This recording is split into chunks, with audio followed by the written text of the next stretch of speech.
Hey folks, it's Mark and Bob of Fire Mountain Outdoors. Thanks for joining us today. We have got a table full of goodness. That we do. Webby Shops is gracious enough to not only send us 1, but 4 different optics to try out for the 300 Blackout platform today. You know, if you are a fan of the AR-15 platform like we are, and a reloader and a hunter, the 300 Blackout round is a dream come true. So having some optics that are dedicated to this round is super awesome. So stay tuned while we check this out.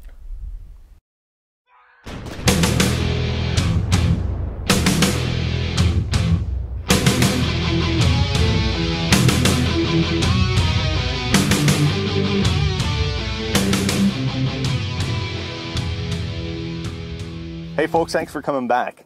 You know, we've got 4 optics in front of us. The first one we're going to look at is the Pride Fowler.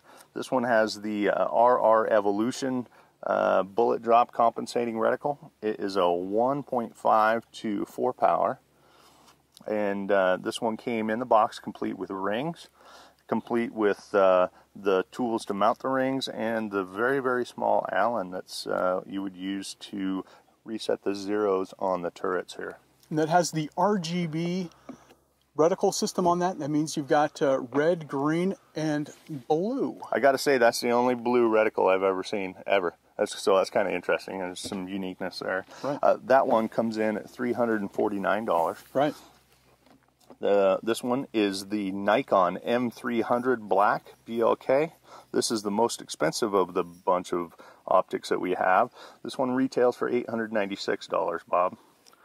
This one is a 1.5 to 6 power, and it came complete in the box with the instructions and no battery. And no mounts. And no mounts, yeah, so it didn't have any mounts. You know, but mounts, that's kind of understandable. I was really disappointed to have an $896 scope with no batteries. Especially when it's a 30-minute trip to town to go buy said batteries. Exactly, so good thing I had some. It takes a common 2032 battery, and the reason it has a battery is because it has a bullet drop compensating reticle on it that has the option of being illuminated. So just a 1-color illumination, I believe it's red, and that's that one. The next one is the much more affordable Nikon.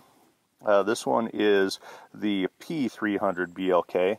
The particular model that we have here is the 2 to 7 power. Mm-hmm. It has the same bullet drop compensating reticle as the M300, but it's not illuminated. Right. So it doesn't require any batteries. And this too did not come with any rings, and of course it did not come with a battery because it's not illuminated. Right, exactly. They did come complete with cleaning cloth and a manual that tells you how to use the reticle. Right. Lastly, we have the EOTech. This is their 300 Blackout model. This one is no magnification, illuminated of course. But what it does have is it does have a real nice reticle on that does have the different bullet drop compensating marks on it. And if you ever get confused as to where you need to be shooting, if you're supersonic or suppressed, it's got that information silk screened right into the top of the unit right there. This particular model does have the controls on the back, so if you're using like the EOTech G33 tripler, you're going to want to set that back a little bit further because you're not going to be able to use your controls. This particular model retails from Webby Shops for $509. So there's a quick overview. Let's look through these individually.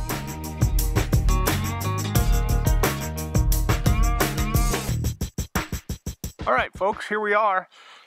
You know, the sun is setting and it is fading fast, so what a better opportunity to test these optics out in the golden hour, where it really means everything to a hunter.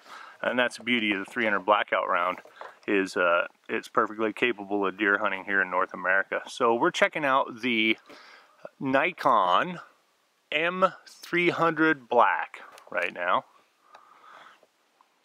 And here we are, we're looking at a target at 25 yards. And we're looking at a target at 50 yards. And we are looking at a target at 100 yards. And we are at 1 power. I do have the dot illuminated. We can change the intensity of the dot by clicking it up clicking it down. You know, one thing I noticed about this dot that was kind of interesting, it kind of distorts when you are not perfectly aligned with the scope. So it's actually a pretty cool reminder to make sure you maintain a consistent spot weld, because when you don't, the dot is elliptical or half moon, half shaped. So there's that. So here we are in 1 power, 1.5 power, I believe, actually. You know, one thing I noticed at that power is quite a bit of distortion going from left to right, almost like a fisheye bubble effect. And for the price of this scope, I was really disappointed to see that. You can see how the ground kind of shifts like you're looking through a marble. That's at the lowest power setting. I wasn't happy to see that. It seems to be less noticeable when we turn it up. So we are at the lowest setting. We're going to turn it up now.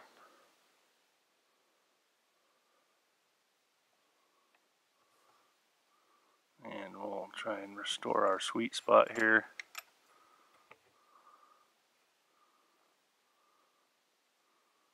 And we'll go with that. You know, just like any scope, the higher the magnification, the more critical your eye relief is. So there we are looking at the targets at 100 yards.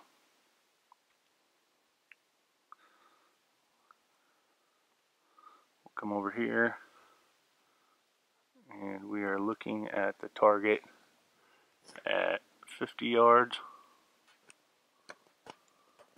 And sometimes the camera wants to focus on the crosshair and not the target, and has a hard time jiving between them.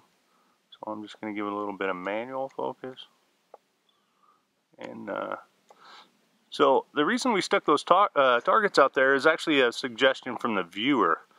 You know, those targets have some fine black crosshairs cross-hatching on them in 1 MOA increments. So that's kind of a good way to test how clear the scope is, by actually looking at that.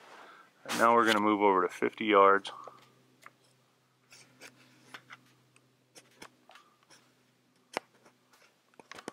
And I'm going to do some more focusing.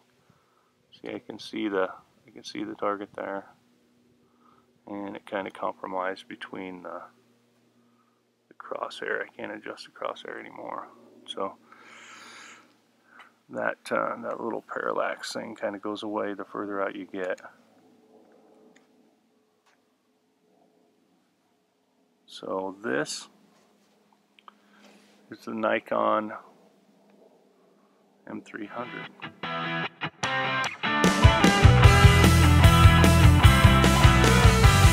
This is the RR-E Revolution Black.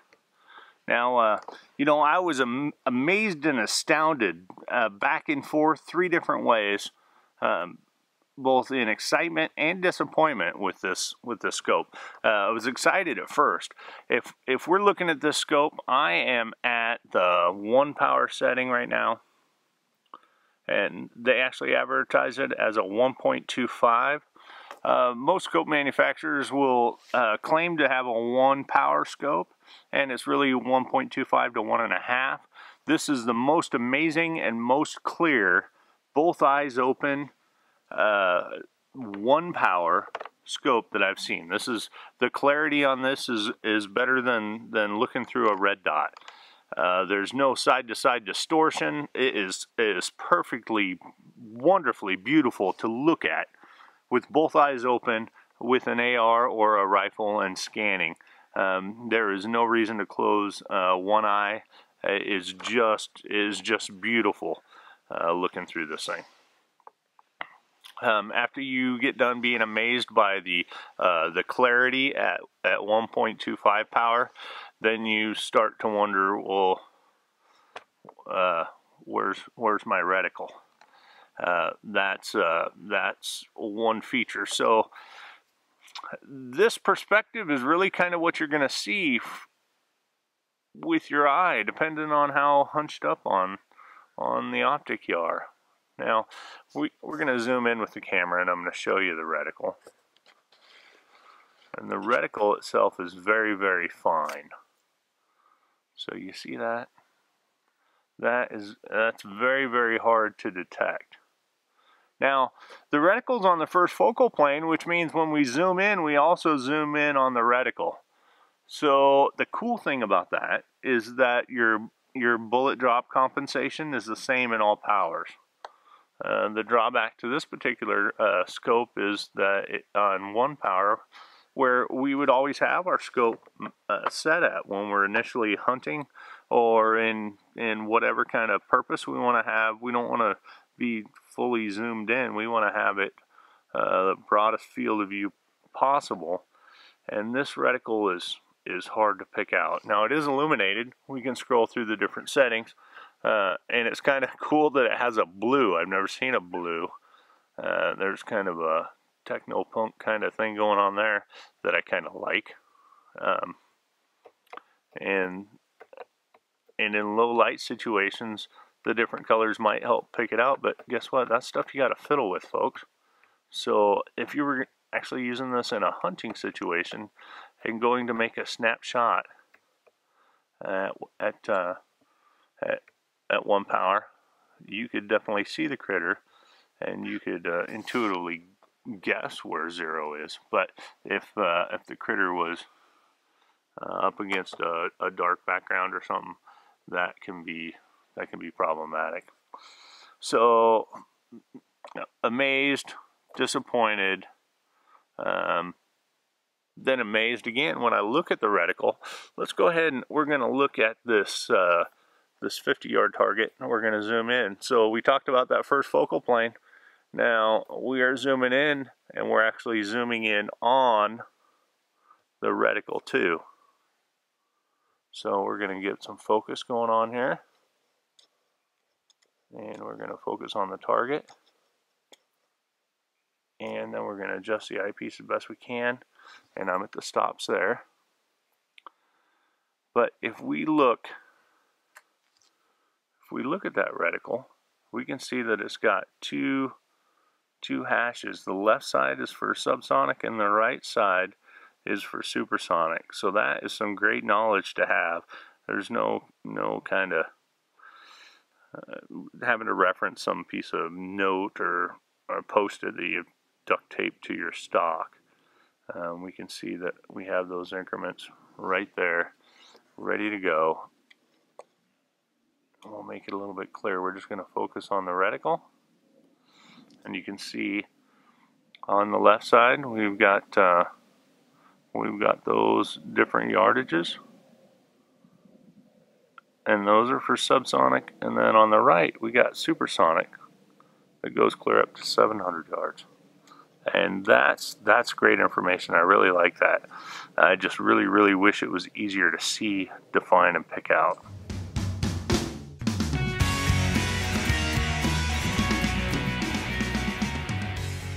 All right, folks, now we're looking at the much more inexpensive Nikon, the P300BLK. And it is a 2:7 power scope. We're on the lowest setting right now. Actually, we were on the highest setting. We're going to zoom out to 2 power. And there we are. We're looking at a target at 25 yards. If we look at the white background, you can see the reticle pattern, where we have alternating sequences of bubbles and lines.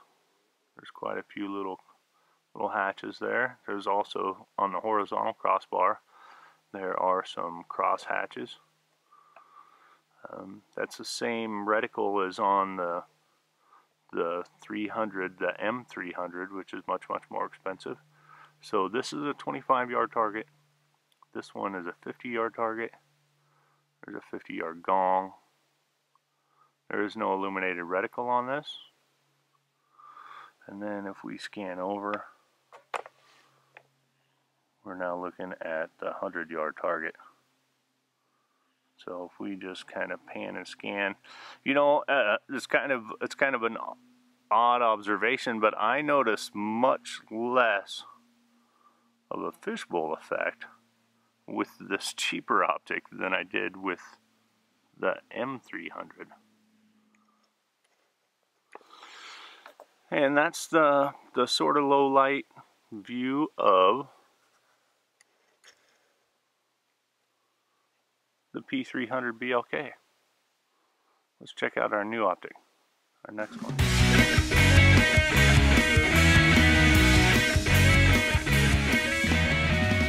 All right, folks, last but definitely not least is the EOTech.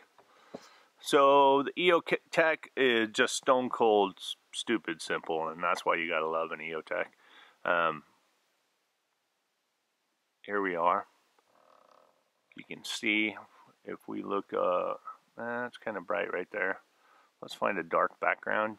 You can see the reticle, and we're gonna zoom in and take a peek at it. So what we have is a 2-dot reticle. So that has a dead-on dot and a secondary dot down below it to compensate for bullet drop. And then, of course, you could use the circle and the bottom tip for another hatch to compensate for different ranges. So we are zoomed in. This is a 25-yard target. Now we can dial the intensity of that reticle up. We get a little bloom and turn it back down. As you can see, it does a lot better up against a darker background than the white target itself. Here we are at the 50-yard target. We're at the 50-yard gong.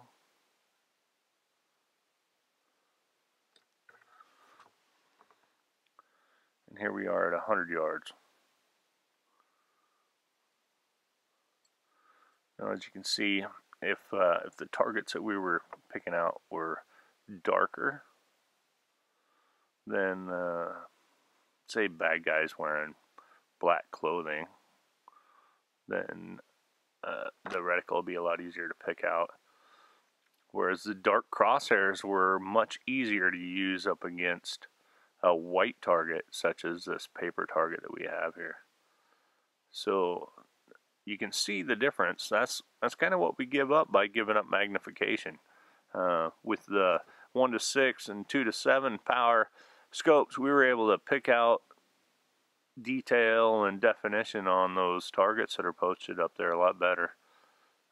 We don't have that with this, but we do have a great field of view.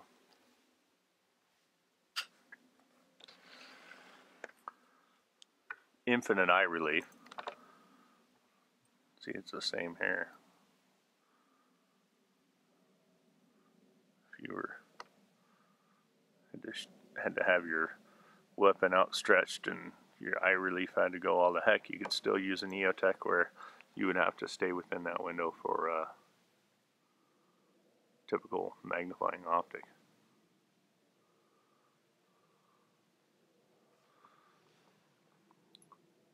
So there you go.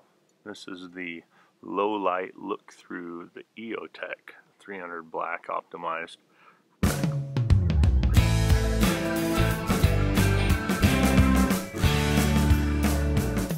Alright, so we're going to be sighting in each one of these optics. We're using some PNW Arms 147 grain full metal jacket boat tail ammo. This was provided by webbyshops.com. It's got looks like good brass. It has their own name and a proper 300 Blackout head stamp on it. Okay. That's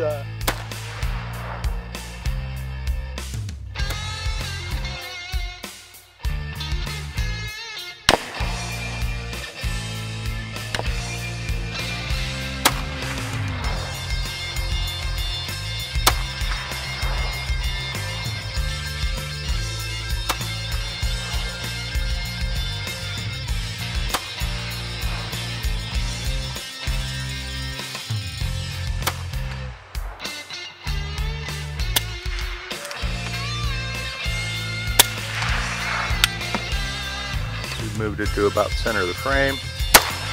Whack! Nice. That's the beauty of 300 Blackout. It's got some energy. Good shoot, Pat. I like it.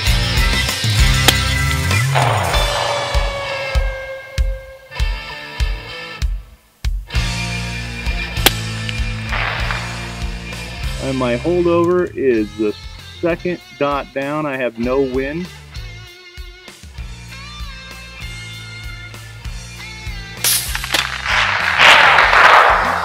Center, very bottom. Okay, so that actually worked, Bob.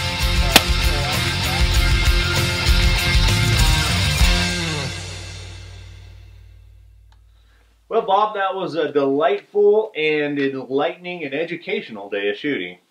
And the results were pretty surprising, really. You know, when we started this review, Bob, I was really hopeful. They talk about the magic bullet. I came into this review wanting to find the magic 300 Blackout scope. And that's really summarized right here in this silk screen. I wanted it to be this stone cold simple. I've got subsonic and I got supersonic. The silk screen is just beautifully simple in that, hey, if you're shooting subs, you zero your weapon at 50 yards and your supers are going to be zeroed at 100 yards. And if you just hold off on the second dot, if you're shooting subs, you would be dead on at 150 yards. And if you were shooting supers, you would be dead on at 300 yards. Because of the diversity of the 300 Blackout round and the bullet weights and the velocities that we shoot, that's what really spawned this niche that we're looking at. There's a bunch of guys like me that are like, hey, I'm shooting different grains, different weights, different speeds. Can you make me an optic that is stone cold simple that I can hold here and hit here, and it's really simple and easy to remember? Off the shelf, I'm going to tell you, no. You know, and we found that out today, Bob. I was really disappointed. I was disappointed, but not really. I kind of knew it in the back of my mind, but that's the fact of the matter. The 300 Blackout bullet weights and velocities are so diverse that, one, you need some kind of bullet drop compensating, but second, for your rifle, if you've determined your pet loads for subsonic, where your rifle shoots them and shoots them well, both subsonic and supersonic, it is very unlikely that you're going to find an off-the-shelf thing that is beautifully etched, like this, or like the Pride Fowler, that is going to match what you're shooting. Right. That's just the way it is. Just like algebra, you're going to have x plus y equals z. You know, z could be marked out here, but you have to figure x and y to get to that z, because x and y are not going to match what's here. It's unfortunate because there are too many variables to make it happen. When we were studying the loads on the websites today, because we needed to figure out coefficient and stuff, sure, so we could figure out where we were at just to get to where we wanted to be. You start looking at all the different bullet loads. Then you've got the boat tails, the Spitzers, sure, the hollow points. Every one of those throws these off completely. And here's what we found out, Bob, is even if you did that and you dialed it in, you know, the Nikons, they just have they have hashes and bubbles, and then you have a program that'll dial you in. And so even if you just go off the hashes and bubbles and then use the program and then and make it so, that doesn't necessarily guarantee that that's going to be. You still need, as a shooter, to do your range work and figure out exactly. It all just kind of puts you in the ballpark. Right. We spent a good hour on the website today figuring out the different bolt weights and stuff, everything we were shooting. P&W Arms made it pretty easy for figuring out the data on this. Right, but even then, that took some research, Bob. So this load wasn't listed on the Nikon website. Right. So then we had to go back to the P&W Arms site, see what their velocities were, and then what their bullet construction was, what their bullet type was, then go back to the calculator and plug it in. There's this. It's stone cold simple. This is what I hoped for. Unfortunately, it's not the way it works. You still got to do your homework and the work. And really, that's going to take a bunch of putting lead downrange and getting to know your weapon with that load and then matching it. So I think that the concept greatly appealed to me as a 300 Blackout shooter, that if I could buy this and put it on, I would be super happy, because it would negate all of the work that I would have to do to do what we did. But that's not going to happen. There may be a few instances where people just shoot factory specified stuff, and that's their sweet spot. Say a guy's running Remington. I only run Remington subs and Remington supers, and there may be a scope that's calibrated for that. But the chances of those two things actually intersecting with the third thing, the scope, and working, that's going to be problematic. So I think that people that are looking for the magic 300 Blackout bullet, the silver bullet that's going to eliminate having to send a bunch of lead downrange to verify and find their particular application, I think that's a pipe dream. I'd like to let's thank webbyshops.com for sending us all of these great fine optics today. You know, I think that with any of these optics, they would make somebody very happy. You're just going to have to spend the time to get to know the optic, know where your bullets are going to shoot, take good notes, and go from there. That's true. And, you know, if you're a 300 black shooter, you don't necessarily have to limit yourself to a 300 black labeled optic.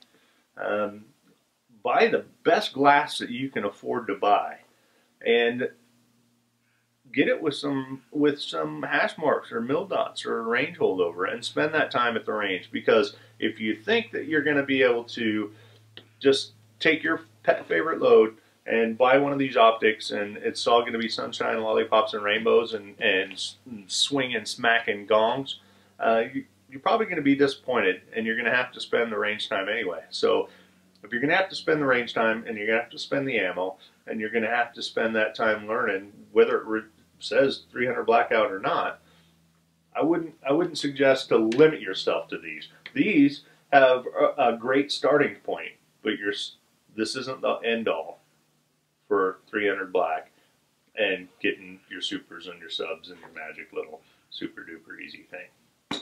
That only comes with a bunch of ammo downrange and the notes and the research.